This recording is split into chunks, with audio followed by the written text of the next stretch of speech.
Welcome back to the Elevate Collection podcast. We're so excited today to introduce you to our great friend, Iggy Rodriguez. Iggy, thanks for being on the podcast. Thanks for having me, guys. What a beautiful space this is. It's gorgeous. Shout out to Aura House DTLA. This is an amazing space. And goodness, I mean, can you guys see this gorgeous view behind us? If you're listening to it, make sure you also pop onto YouTube and watch it because the space is incredible. Such a gorgeous little vibe here. LA is not all doom and gloom, okay? Not every day. It's not every day. You wake up some days in LA and you're like, this place rocks. Just This some is a days. fun place. You got to come to Atlanta, and then we'll really talk. The last about time I've been to Atlanta was for the Super Bowl, like Okay. years ago, and that never counts because they build No. a universe around Well, it. exactly, and it's like Atlanta's already not a real place. In theory, What do you mean? So What it way? really isn't real when like a event takes over the city. It's extra in some way. Yeah, you just like you look at stuff or you experience things and you're just like, is this what? Yeah, I feel like as a result of being an Angelino, I'm a little desensitized because That's what they call the stuff is crazy Los here. Angeles people. An Angelino? I've never. Yeah, heard I'm that. like pretty positive. Unless I don't think I just made it up. We've Pretty just sure. never heard that. I never heard it before. Well, I've been here my entire life, so I feel Well, like you are. yeah. Well, you guys, this is Iggy Rodriguez. Iggy has had an extensive career in sports and entertainment across businesses, formerly in partnerships at the Los Angeles Angelinos, we'll say, Dodgers and Detroit Pistons, where he ran partnership sales strategy, business development. He later joined two successful startups that offered VIP entertainment access. Is it Kapow? Am I saying it right? That is, yeah, that was how we Heck pronounce yeah. it. And Velocity Black, which was acquired by Capital One, mind you. Iggy was responsible for negotiating agreements with sports and entertainment venues to provide unique access via a marketplace for consumers or to consumers. Iggy currently works for OneTeam Partners, a joint venture by the NFLPA and MLBPA. He is responsible for negotiating licensing agreements between brands, companies who are looking to leverage athlete NIL. Not only that, he is a incredible and budding speaker and will be gracing the stages of a TED Talk we're hoping here soon. Fun fact, he also played football for the University of Redlands. So we got us a semi-pro rugby guy for Chicago and like a little minor boxing career here, if we don't say so. The first part sounded much more impressive than the last part. I'm still here for it. It's all the same. He also has incredible swag and Thank you. style, and we love that here at Elevate. It's weird to hear that stuff because it sounds like it's a lot, and in retrospect, it feels like it's a lot. But I still feel like I'm just getting going. I know. We always talk, we're like we're right there, we're right around the corner, but we Right. also accomplished Right. so much, but we still feel like It's a we're big right corner. there. It's a But big. it's a big corner. It's a huge bend. Yeah. You know, it's like the corners where like if I'm going somewhere and I'd be like, Jordan, I'm around the corner, like she's gonna have to ask me, Alex, what corner? Because I might be around the corner because I just pulled out of my community. That is At my correct. house and not around her corner of her house where she thinks I am. You know, I have these like daily affirmations that have been taking place in my life for a little while now. And I used to tell myself that I was like knocking on the door of the universe, where I was like, I know I'm taking the steps to be accepted into this reality and this life that I've pictured for myself. And I no longer feel like I'm knocking on the door. I feel like I'm like in the meeting room. Okay. And it's more about allowing the universe to deliver what it has for me instead of trying to chase something or knock down a door that wasn't available to me. It feels slightly different. That's such an interesting concept, like knocking down the door, because sometimes we feel like we have to kick down the door, so to speak, but you can also, maybe that wasn't for you. And it's not to say that like it's all hard work and it's like yeah. get up every day and do the stuff to put yourself in a position to be able to receive those things. Right. But I'm just finding myself, it just feels much more fluid lately. Can you And it used to feel so like tough. can you drop like one or two of the affirmations you said today? That yeah. I actually spoke to my therapist today as well, so that was an easy one. I'm worthy today. And it is okay to believe in the idea that today can be the best day ever. Stop it right now. That's crazy because like one of our go-to sayings is, "Today is the first day of the rest of my life." Or Every today single is day. the best day of my life. Absolutely. It's okay to accept the fact that today might be the best day ever. I love that. It's almost like opening yourself. You know, like there's someone on our team, her name is Misha. She's something that she says to us often that is so affirming. And she says, if you do nothing else today, you have done enough. Right. And you're still worthy. Right. Right. And it's such a beautiful thing because you wake up worthy. You know, there is this like dichotomy with how I view myself and kind of how I work. One is very much this, like I would be worthy if we cut this off and nothing ever aired and I went home today. Still worthy. But there is also this like athlete mentality where at the end of the day, I ask myself, like, if I emptied the tank, like, do I feel like, yes, I'm worthy, but do I feel like I could have done more? Like, did I do the work done that I really wanted to get done? Did I get that workout in that I didn't really want to do, but I know I should have done? Like, I also have that like nagging feeling of, did I empty the tank at the end of the day? Was I the best person I could be? Was I the best partner I could be? Like, was I the best son I could be? Did I do the things that are putting me in position to receive whatever it is that I'm working towards?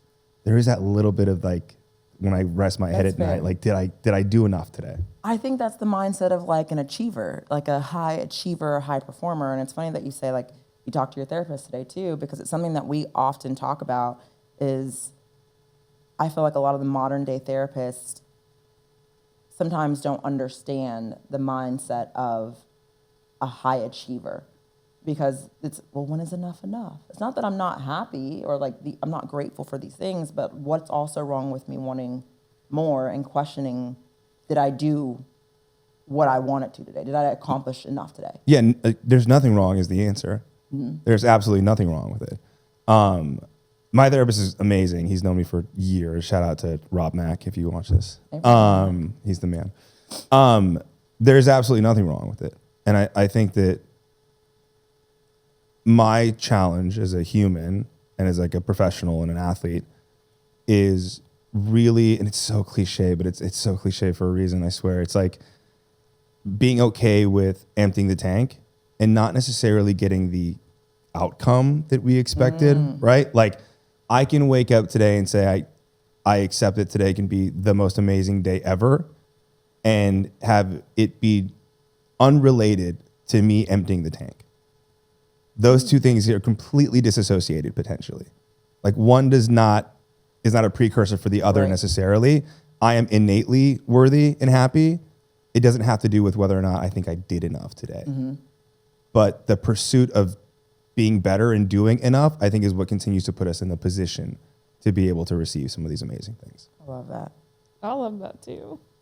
We always want to be the best and do the best, but we do try to give ourselves enough grace to be like, some days just aren't going to empty the tank. For sure. But we can't keep moving the goalpost either. Like, the things that we are accomplishing are amazing, even though we are excited for what's to come. Like, what we're doing right now is also amazing. That's called gratitude. That's all it is.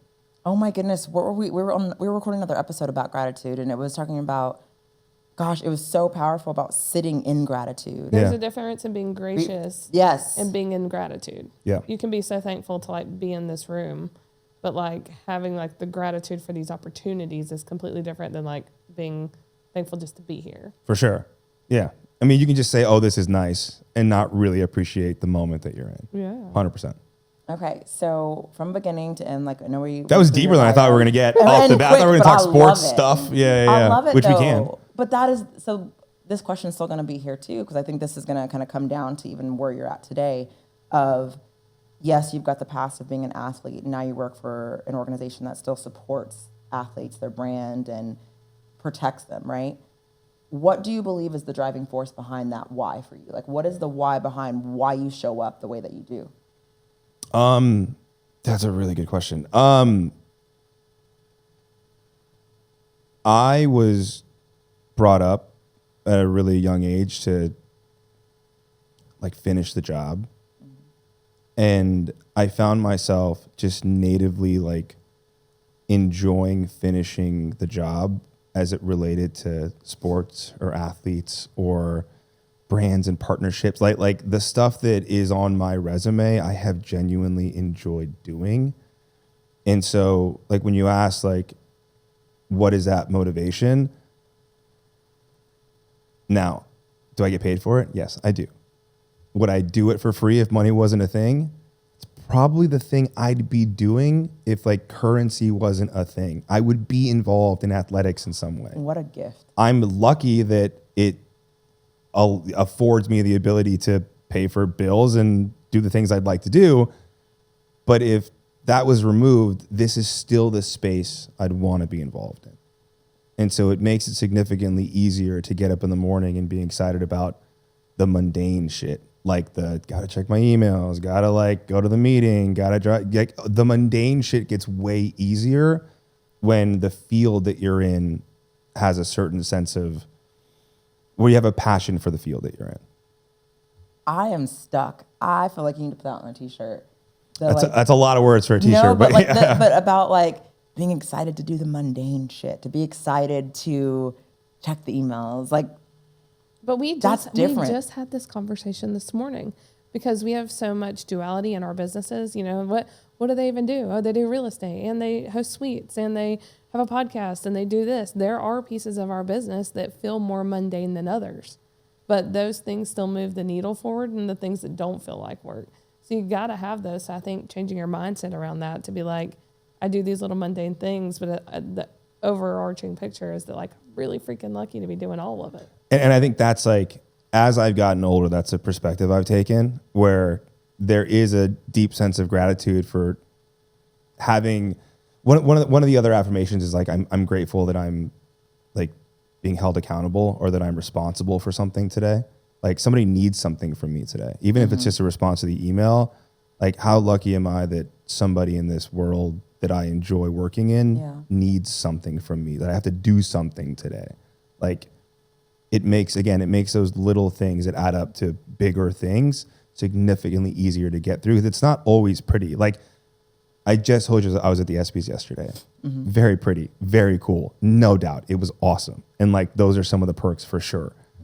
But that's one day out of like 365 other days where you're just in the office trying to like figure out how to negotiate a contract between a brand that wants to use athletes but doesn't want to pay and the athlete doesn't want to be represented. It's like I realize that like conceptually it sounds really cool, but it's still like I'm in legal documents all day.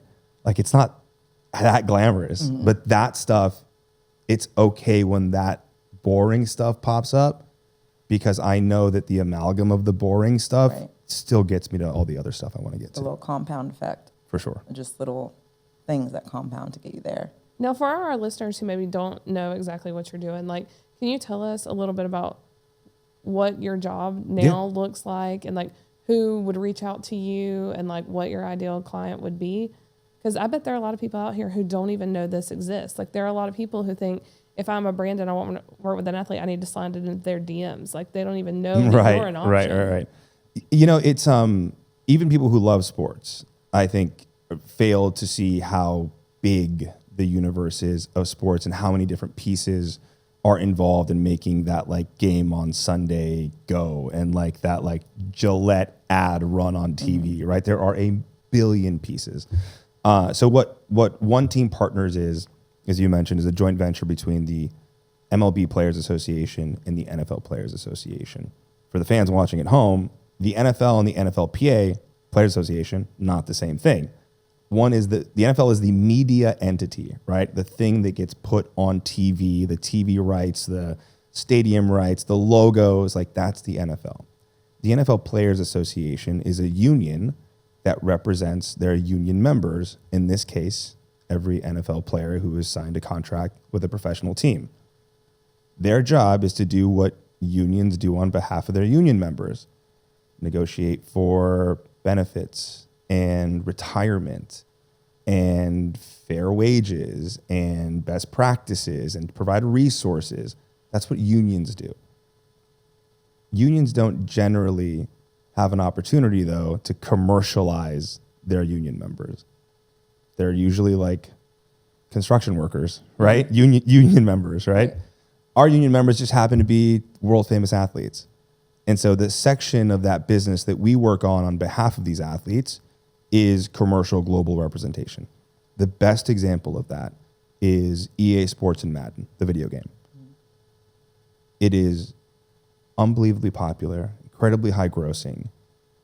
Their success is in part scanning every NFL player's face, having their name, image, and likeness in the video game so you can play with your favorite team and they look like your favorite players, right? Like that's the rub. That's why you do it, because you're connected to these players in this way. Instead of them going to 2,200 athletes and negotiating individually or with, God forbid, 1,500 agents to negotiate on behalf of all these players, just to use the name, image, and likeness, they instead come to us because we can grant that globally for the entirety of the roster of the NFL versus an agent who works with one guy or girl who goes to a specific brand to pitch a individual partnership. We essentially pitch a global partnership with all players under the umbrella. But can they get one athlete with you? For sure. Absolutely.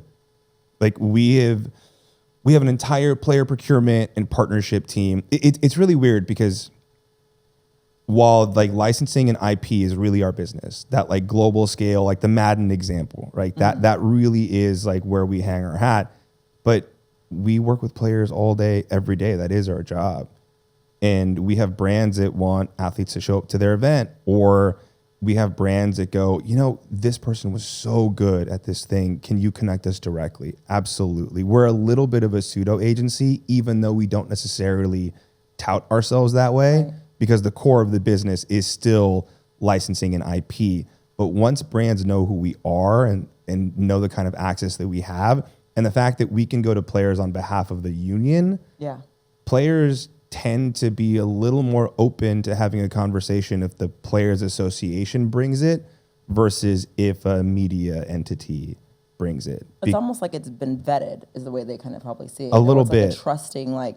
It's more of a trusted source. Right. For sure. Like Yes. this is a really weird analogy, but like if we're at a party and you bring me, I mean, not you specifically, but it's like I Sure. would trust it. Like if you brought me a beverage, you brought me a drink. Yeah. I'm like, yeah, I might hold it and take it from you. Versus if she brought me the drink, I'm for sure, I'm taking a sip. drink it. I'll take it. Yeah. Exactly. I might hold your drink, but Right. I'm going to drink yours. You know what I Yeah. mean? It's almost the same thing just for that. But I also want to talk about like you coming from being an athlete yourself and then going into the field that you're in. I think it's really important to also speak to the way